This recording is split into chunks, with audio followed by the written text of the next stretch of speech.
Hi everyone, hope you are doing well. This is Dr. Caudell, and I'm going to go over some of the Chapter 1B practice problems and topics now. So the first topic from Chapter 1B I want to do some sample problems with is more what you saw from 1A, but more addition and subtraction of measurements. So for this practice problem, we are asked to either add or subtract. Here it looks like we're all doing subtraction, and decide if we can even do that subtraction problem and then what the answer would be. So let's talk about some key points before we go back and look at those specific problems. So one thing that has to be true is that measurements can only be added or subtracted when their dimensions are the same. And by dimensions here, we could have length, we could have mass, we could have volume, even have density. Whatever it is for one number, it has to be in the same dimension as the other value. So for example here, two values of length where their base unit is meters, that's totally fine. We can definitely add or subtract two values that are both lengths.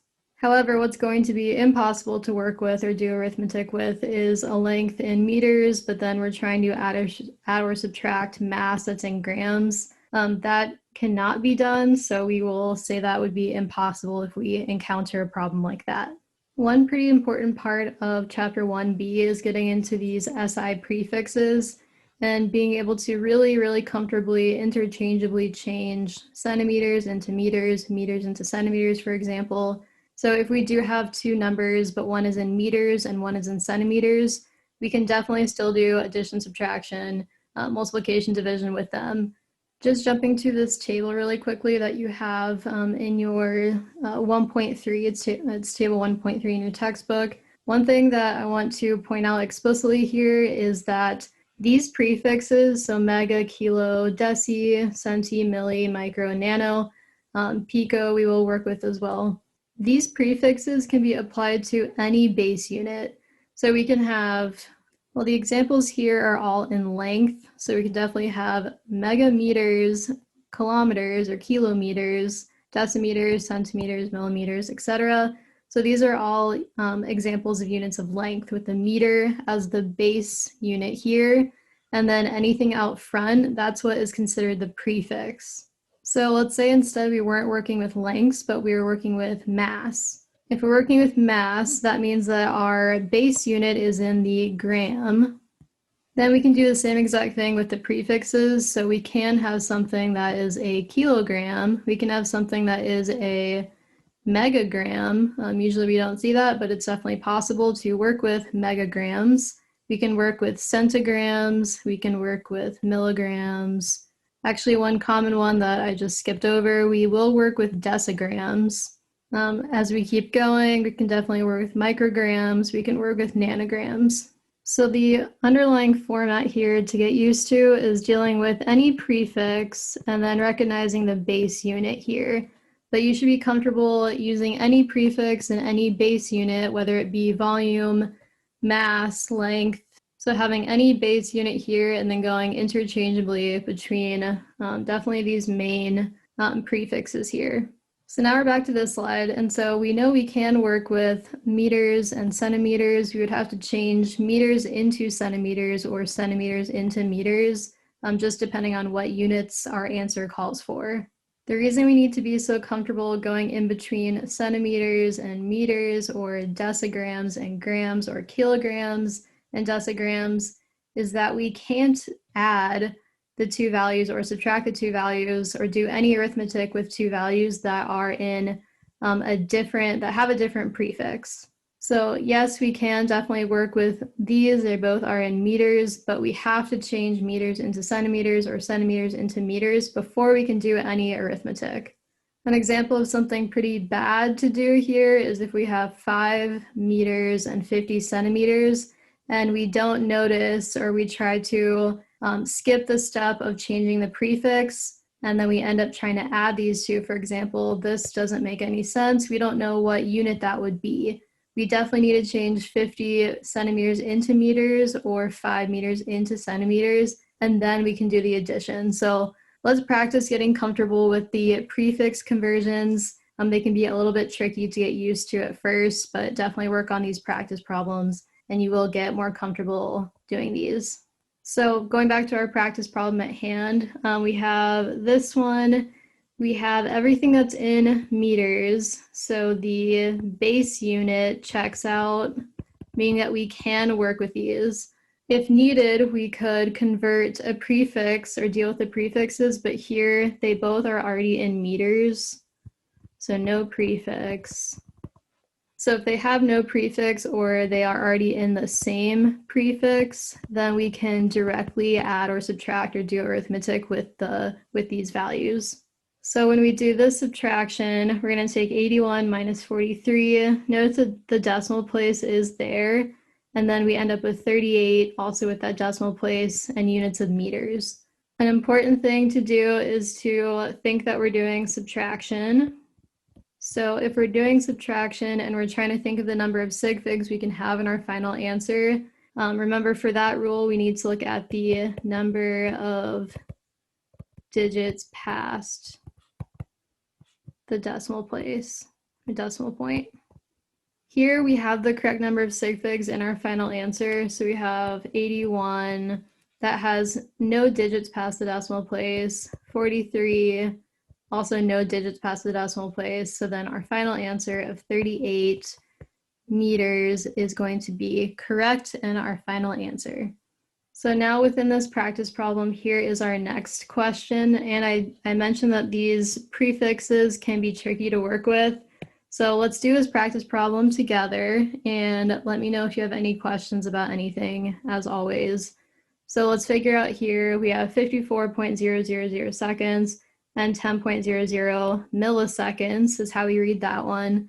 I took that table and just included the one row that we needed for this specific case. So we only need the line that has the prefix for milli. And remember, this table refers to lengths. So if we have, for the example, we had millimeters, but here if we have units of time, which we do in this case, we can just change this out to be a millisecond.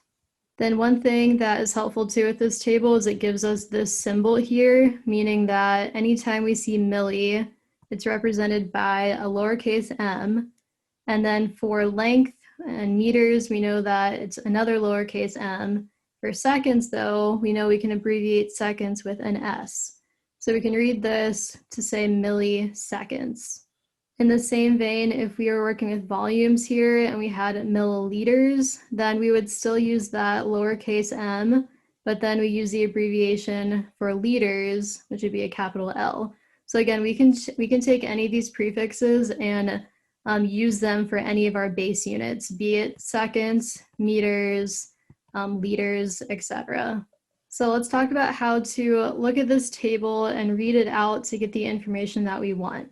What you want to do is find the row with the prefix that you're interested in. Here it's milli.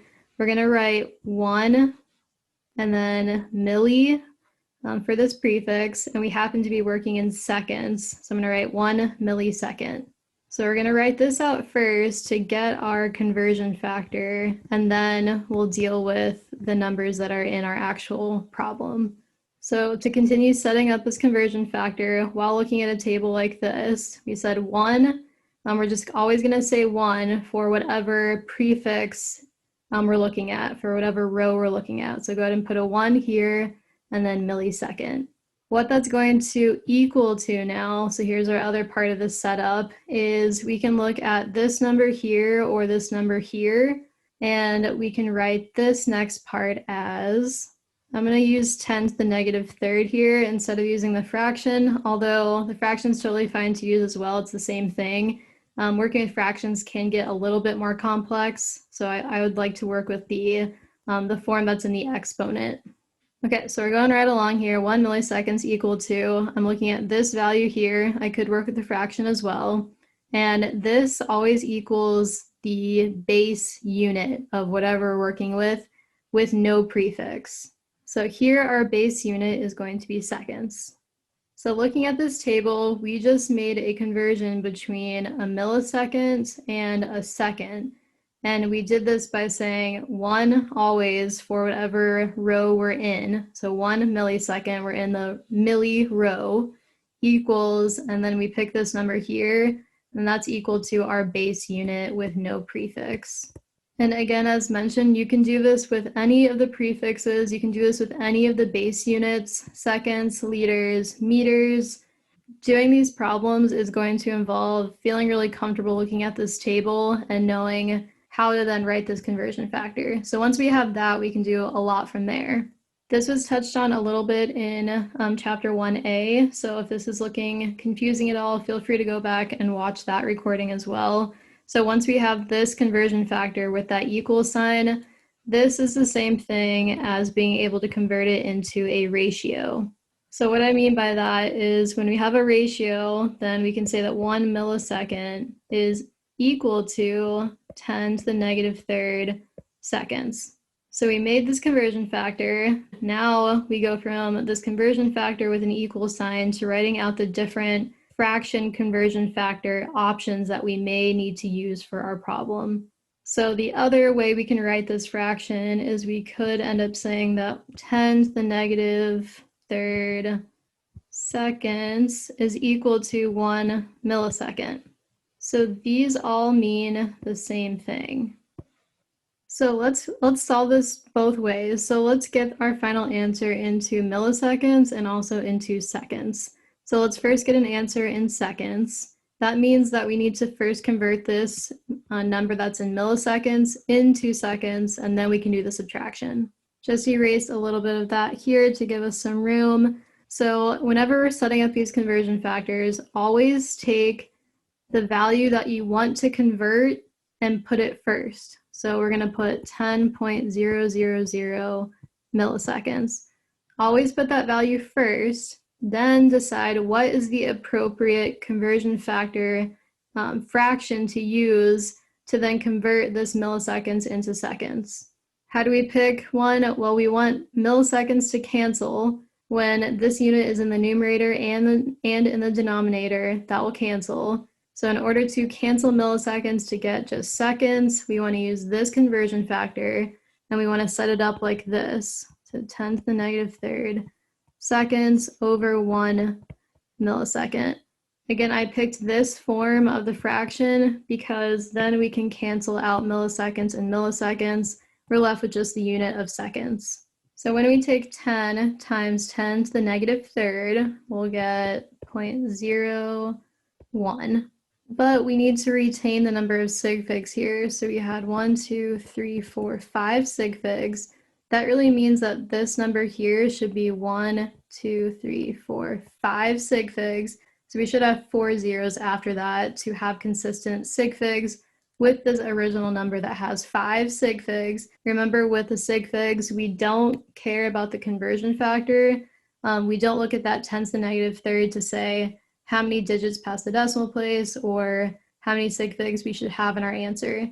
This conversion factor does not come into play because it's an exact number. So then this, so far we have 5 sig figs, and very importantly, now we're in seconds. So to finish up this problem, we can go back up here and say that 54.000 seconds now minus 0.01 with 4 zeros after it, also seconds.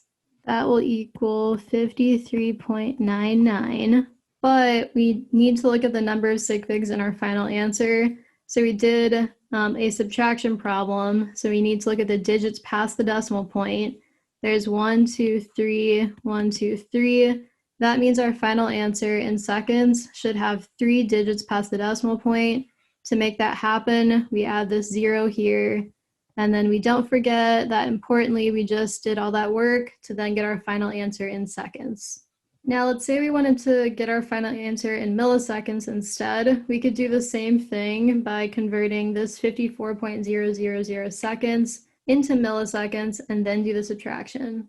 So here we remember that we always write the number that we want to convert first, and then we figure out the appropriate conversion factor fraction.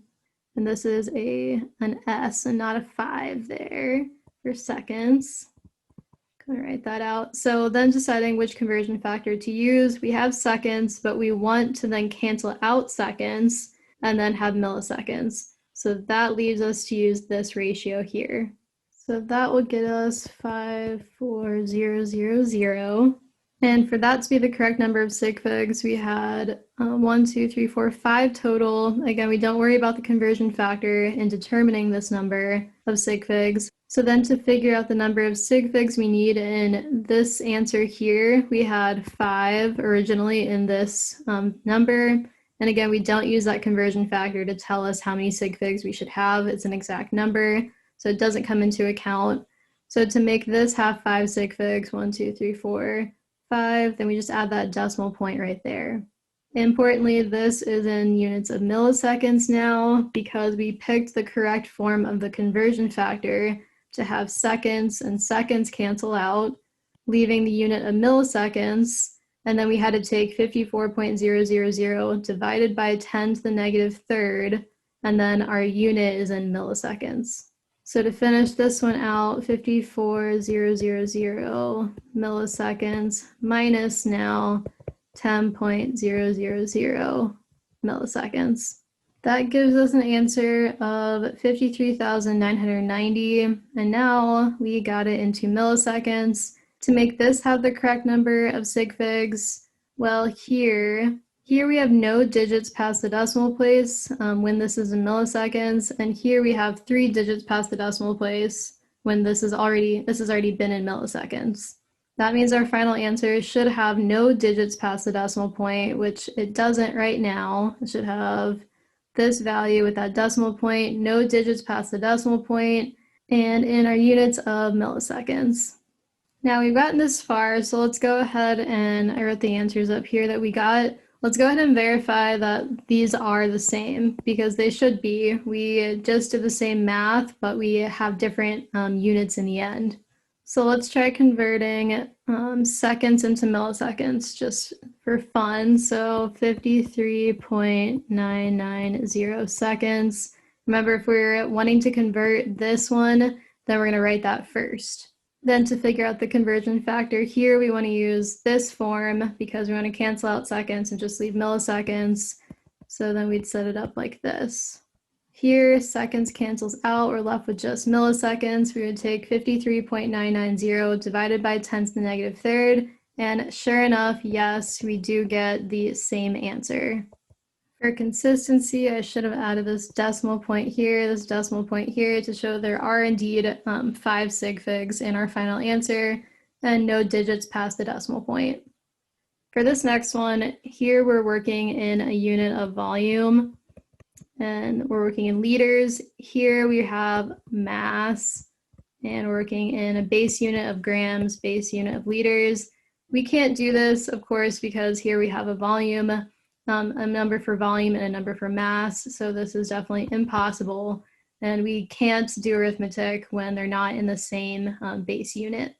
These are some reminders that were from chapter 1A, so just a couple of reminders here for using PEMDAS for order of operations, how we do rounding, and how we determine the number of sig figs for addition and subtraction, and multiplication and division, the number of sig figs in our final answer. So just some reminders to keep fresh in your mind.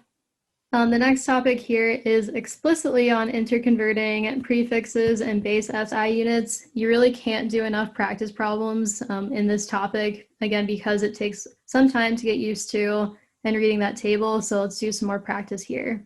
So this problem tells us we have some bacteria and the volume is this in liters. Kind of did my version of a bacterial cell. To figure out the volume, there's a few different ways that scientists may do this, but remember a volume is if we had a bacterial cell and we sort of simplified it into a cylinder, then we'd want this area times this length. So for a volume, it's really just a length times a width times a height to get us either centimeters cubed or meters cubed, so a volume unit cubed. So for that length times width times height, that would work for a cubed object or a rectangular object, but for a cylinder, of course, it would have to be the area times the length. Ultimately, though, for volume, we have a unit of length cubed. And remember from 1a as well, is if we have centimeters cubed, 1 centimeter cubed is just the same as 1 milliliter. So this connects back to this problem. So here we have this volume, and it's already converted into liters. We have the volume of this bacterial cell, and we are doing a unit conversion to get it into picoliters. What will really help is accessing that table and, again, getting really comfortable with it. I already wrote out the conversion factor here, but let's talk through it again as we did just a few slides ago. So here we're looking at this row for pico. So we know we write 1 and then the prefix with the base. We write an equal sign, and then we can either use this fraction or this value here to equate that to our base unit. So 1 picogram equals, and again, I would rather not work with a big fraction like that, so 10 to the negative 12. Our base unit here is in grams, right? So 10 to the negative 12 grams. With this conversion factor in this form, now I would like to write pretty much right away, just give myself options. Am I going to use the 1 picogram over 10 to the negative 12 grams, or will I end up needing 10 to the negative 12 grams over 1 picogram? Remember, this is the same thing, and this is the same thing.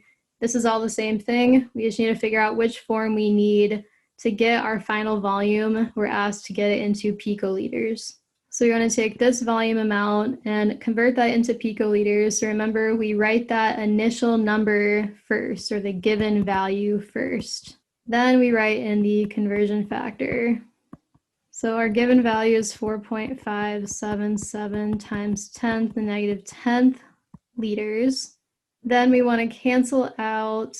So going back to our conversion factors, I did make a mistake here just slightly. So I wrote this in terms of grams, but our problem is asking us in terms of liters. So let's actually show this. If we did this initially, we had the conversion in grams, but here we want liters. So let's change this up and make this correct now. So instead of 1 picogram, we have 1 picoliter would be equivalent to 10 to the negative 12 liters. So we can certainly work with these base units interchangeably. We can go from picograms to grams. That will look the same as going from picoliters into liters. So then on this side, we'd have 10 to the negative 12 liters and 1 picoliter now. All right, now that we've fixed that, now we can decide, do we want to use this conversion factor or this one? We definitely don't want to use the one with grams in it, but you will notice that the numbers are the same. We just needed to change out that base unit there to be liters. So if we want to cancel out liters and leave picoliters, that definitely means we want this one. So let's write that in. 1 picoliter is equivalent to 10 to the negative 12 liters. So as you're plugging this into your calculator, be very careful to have this be all together and then this be all together.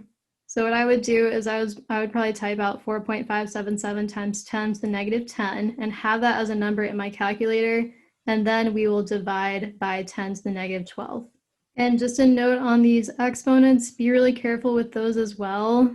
In my calculator, I can type this out as 4.577 times 10, and then it's a caret up negative 10. If you need any help working with whatever calculator you have, let me know. There's probably also some good videos on the internet if you're getting used to working with your calculator. So we would definitely want to do this first, and then we end up dividing by, I'd probably put this in parentheses too, just to be safe, 10 to the negative 12. So when we do that, we would get, we do this first, then we divide by 10 to the negative 12. When I plug that in, I get 457.7. Now we are not quite done, we might be, but we should check the number of sig figs here. Remember, we don't worry about the conversion factor. We just look at this value here, and it has 1, 2, It has 1, 2, 3, 4 sig figs. This also had 1, 2, 3, 4 sig figs. So our original number had 4. Then our final answer should also have 4. So this is correct. We just definitely want to make sure we note that liters and liters canceled out. We're left with just picoliters, which is the unit that we want in our final answer. Let's do another unit conversion. Let's take 1,785 decigrams into grams. I like to start out doing this the same as we've been doing. I go to that row and I find deci. Then I say that 1 decigram, so the prefix with the base unit, is equal to, and again, I'd like to work with that instead of the fraction, 10 to the negative 1 grams, so just the base unit. This was already written here, and we are working with grams in our problem, so that is correct. Then we can go ahead and write the different options for the fractions.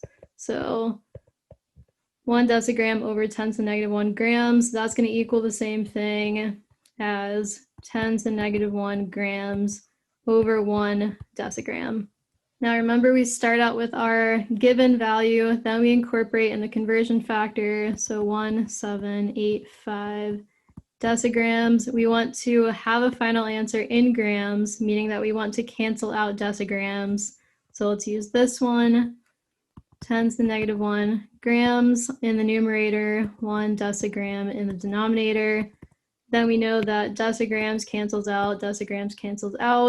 We could do the math of 1785 times 10 to the negative 1. Then we have our unit in grams.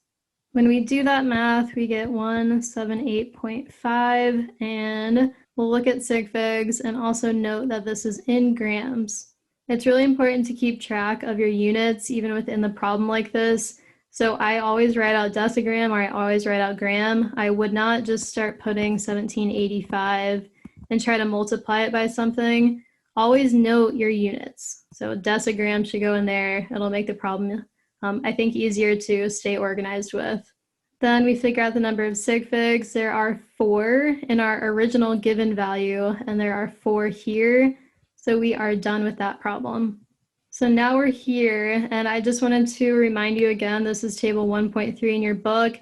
Get really, really comfortable checking any of these rows and being able to write out the conversion factor for any of these prefixes. So for any of these prefixes and for any of our main base units we'll work with, so definitely liters, grams, seconds. The next topic here is setting up a one-step unit conversion. So I put a more complicated problem here so we can get a lot of practice. So we're going to take 1.2 times 10 to the negative 4th. This is in grams per milliliter, but we want that in kilograms per meter cubed. What should you notice right away? Well, rho is equal to density is equal to love equal to mass over volume. When we see grams per milliliter or kilograms per meters cubed, we know we're working with densities. So it's not necessary to know that we're working with densities here, but it is important to get used to recognizing these units of a mass over a volume and saying that, yes, okay, we are working with the density of some object. Now, before solving this, I also picked out just the rows we need. So let's check out what's going on here. We have a gram, but we want to get that into kilograms. So I included the kilo row here. We also have milliliters, but we want to end up going into meters cubed. Then what we should think about is definitely keeping in mind what milli is. We will need that because that's here. Then this is also from chapter 1A. One really, really important conversion factor to remember and write down in multiple places is that 1 milliliter is the same as 1 centimeter cubed. So one thing we can do right away to kind of simplify what's going on in our mind is we have 1.2 times 10 to the negative 4th grams per milliliter. So I do like to write it out like this to get a better idea of what I need to cancel out, what units I want to keep. So with this really important conversion factor, we can write that into potential fractions. So we might end up needing 1 milliliter is equal to 1 centimeter cubed, or same thing, that 1 centimeter cubed is equal to 1 milliliter. Let's go ahead and cancel out milliliters and start working in centimeters cubed because we noticed that we want our final answer in meters and not in liters. So the conversion factor we'd want to use to cancel out milliliters now. Notice that milliliters is in our denominator, so we need milliliters in the numerator now to cancel that out. So we're going to ultimately set up a one step, but let's go ahead and get this one in here. So 1 milliliter over 1 centimeter cubed. At this point, we would be able to cancel out milliliters and milliliters, leaving just grams per centimeter cubed. But again, we want this as our final answer, so let's continue this problem setup. So I went ahead and wrote that here, so we have the grams per milliliter with our same value here, where 1 milliliter is equal to 1 centimeter cubed. If we stopped at this point, we would have units of grams per centimeter cubed. So now let's take care of the grams to kilograms part of this problem. So for grams to kilograms, we would look at this row. We also see that it's written here, but let's go ahead and write this out for ourselves. We have 1 kilogram, so that prefix with the base unit is equal to 10 to the third grams. So I wrote that up here, and to maybe get used to going from just this version of the conversion factor rather than having to write out a fraction every time, let's try to figure out how we would use this conversion factor to go from grams to kilograms. So if we want this to happen, we want grams to cancel out, we want just kilograms in the end in our numerator. So to set this up, we do want to put grams in the denominator, so 10 to the third grams over 1 kilogram. This is what it means by setting up a one-step conversion like this. So let's see right now, we would cancel out grams and grams. So right now we have kilograms per centimeter cubed. We're getting there. Next, we want to get it into from centimeters cubed into meters cubed. So to go from centimeters cubed into meters cubed, we actually don't need to use either one of these. We need to go back and look at centi. So for this row here, we know we can say 1 centimeter is equal to 10 to the negative 2 meters. Okay, so we needed this centi one. We didn't really need the milli one. So let's go back and use this conversion factor now. So I'm going to go ahead and write this one out as our potential fraction. So 1 centimeter over 10 to the negative 2 meters, or we might need 10 to the negative 2 meters over 1 centimeter. So we are going to want to cancel out centimeters and leave just meters. So that means we want to use this conversion factor. So we want to cancel out centimeters, that's in the denominator, and here centimeters is in the numerator, which would allow us to cancel that out. There is one tricky thing here in dealing with this cube factor, and we'll talk about that. So here we have 1 centimeter over 10 to the negative 2 meters. That's our conversion factor. It's in place, and we will be able to cancel out just 1 centimeter right now, 1 dimension of a centimeter, not a centimeter cubed. So what I mean by that is if we have centimeters times centimeters times centimeters in that denominator, and so far we've only added a centimeter here to convert it into meters. So right now, we would only be able to cancel out centimeters and centimeters. We'd still have these 2 dimensions of centimeters left in the denominator. To get around this, what we need to do is to cube this whole portion of that conversion factor. Why? That will allow us to, instead of just multiplying here by centimeter, what we're really going to be doing is times centimeters times centimeters. Then here, this on the bottom also gets cubed, right? So we have meters times meters times meters. So we would be able to cancel out centimeter, centimeter, centimeter, centimeter. We're left with just meters cubed.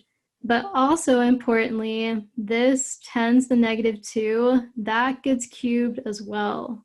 So remember for exponents, we cube this portion. We're also cubing this value, and we're cubing whatever is in the parentheses here.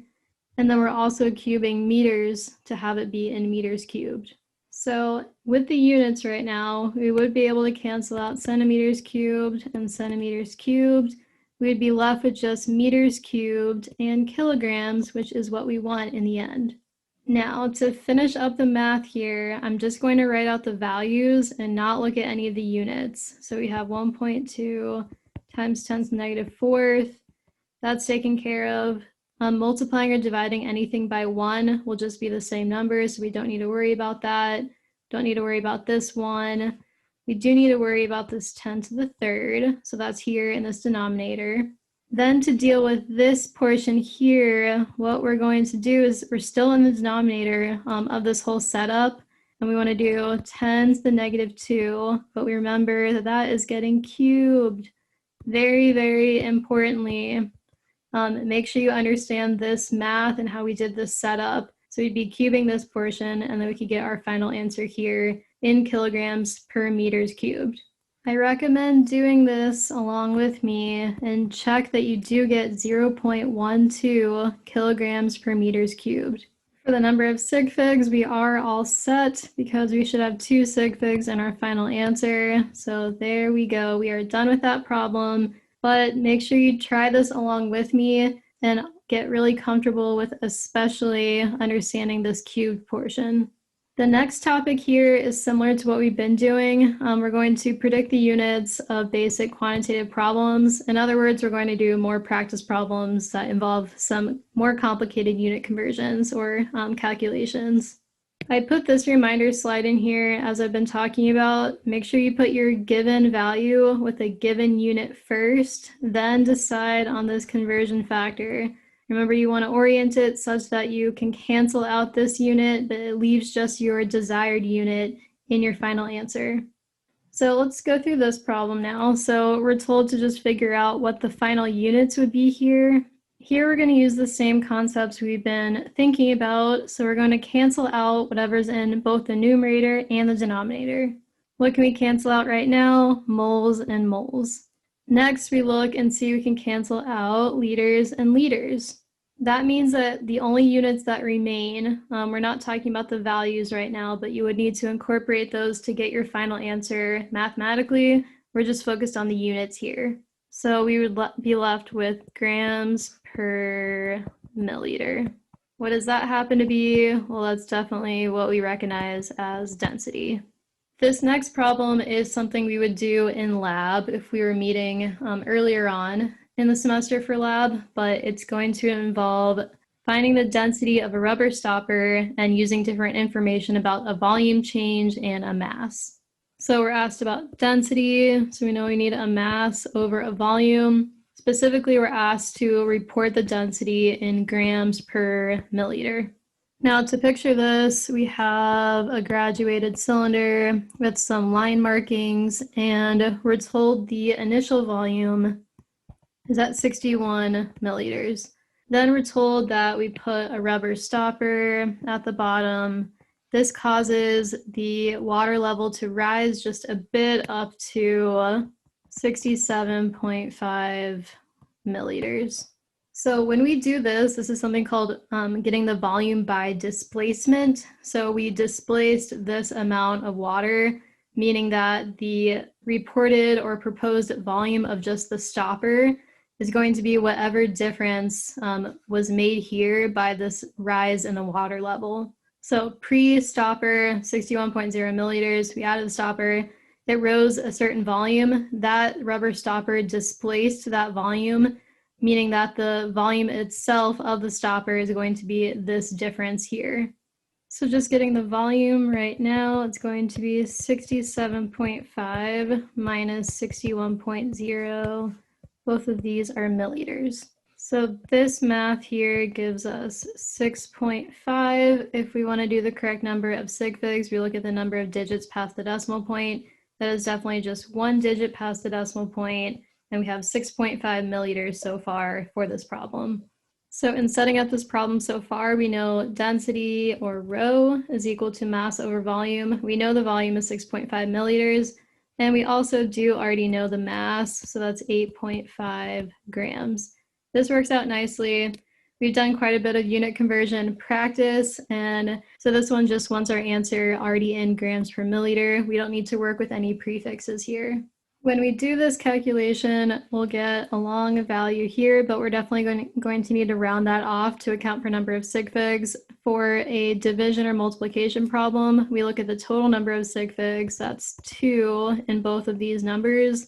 So we just need 2 in our final answer, meaning that the 0 means we keep the 3 the same, so 1.3. Then importantly, our units are grams per milliliter.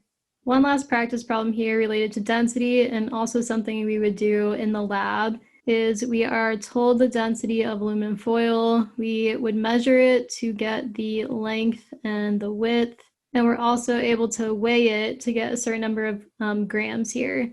Ultimately, what we want from this problem is to calculate the thickness of a thin piece of aluminum foil.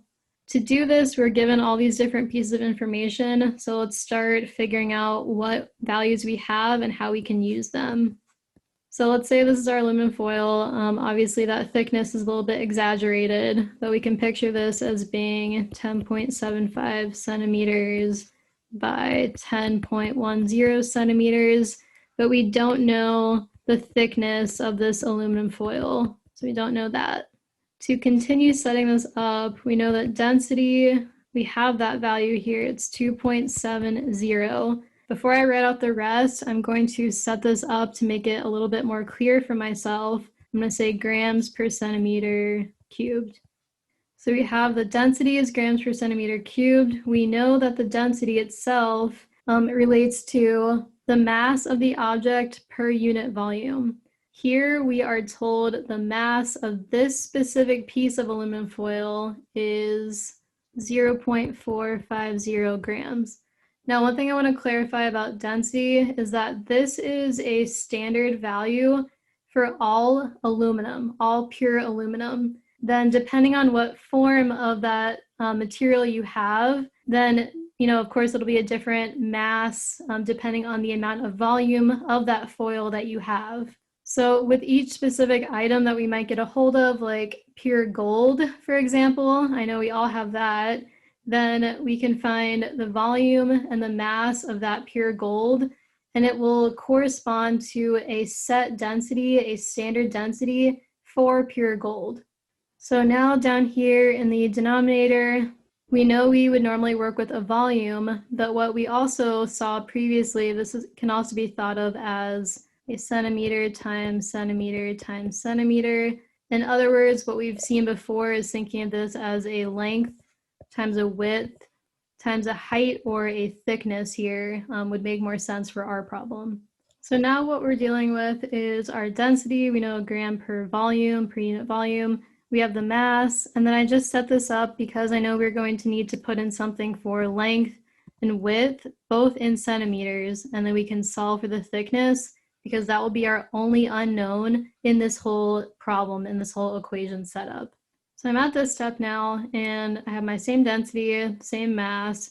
Now I do have these specific measurements, so 10.75 centimeters times 10.10 centimeters times some unknown thickness that will be in units of centimeters.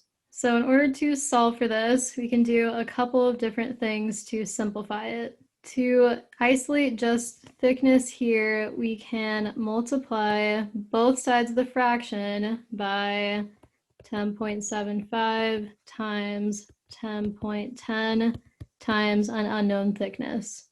So 10.75 times 10.10, that is 108.575. We still have this unknown thickness, and now we're multiplying this by 2.70 grams per centimeter cubed. To be consistent here, 108.575, that is a product of amount of centimeters and amount of centimeters, so that is centimeters squared right now, times this unknown thickness that will be in centimeters. So just wanted to add those in to be really clear. Then on the other side, all we have left over there is 0.450 grams. So the next step would be multiplying this amount by this amount and also checking out that centimeters squared will cancel out with centimeters cubed and leave just 1 centimeter factor left. To show that clearly up here, let's say this is our numerator, centimeters squared, so centimeters times centimeters. We're basically multiplying this by centimeters times centimeters times centimeters. That means that these two will get canceled out. We're left with just 1 centimeter left. So I'm going to kind of just scratch that out, and we have centimeters here and centimeters here still remaining. And let's continue solving this. So 108.575 times 2.70. I'm keeping all the sig figs for now, and then we'll deal with the sig figs at the end. So right now what we are left with is a thickness that is going to be in centimeters. So this value here times the thickness. I'm going to delete this part right here and just put in a T for now so we can keep this unit there. So now finishing this setup, I took this value multiplied by this value. My only units that remain are a gram and a centimeter, and I'm still trying to solve for this unknown T. And on this side, we have 0.450 grams. Now, again, we want to isolate just thickness here. So we can multiply both sides of the equation by the inverse here. So centimeter over 293.1525 grams. So we're going to multiply this side by that as well. Then what we can cancel out is grams and grams, and then we will get a thickness in the unit of centimeters in the end, which is what we want. So the only math that remains here is we're going to take 0.450. We need to divide that by 293.1525. So what we get is this value in centimeters. This is unrounded right now, and turns out to figure out the number of sig figs in our final answer. This one only has 3 sig figs, so our final answer should just have 3 sig figs. So to make this just have 3 sig figs, we want 1, 5, then we decide that this 5 bumps this 3 up to be 0.00154 centimeters. The last thing we are asked to do is to convert our final answer into scientific notation. So the last thing we need to do is we can take this decimal point, we go over 1, 2, 3 times to have just 1 digit on this side of the decimal place. So we can write this as 1.54 times 10 to the what again? So we went over 1, 2, 3 times to the right. So we did 3 times to the right. So that means a negative exponent. And we can't forget our units, of course. We just did all that work to find this unknown thickness of the aluminum foil to be this small amount of centimeters.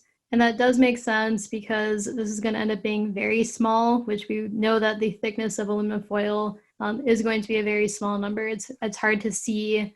We are at the end now of 1B. You probably have noticed how much math there is in this class, and there will continue to be a decent bit of math in the class. So make sure you're working these practice problems. Let me know if you have any questions about the practice problems. If you want to call into office hours and work more practice problems together, let me know. I hope you're all doing well, and I will talk to you next time.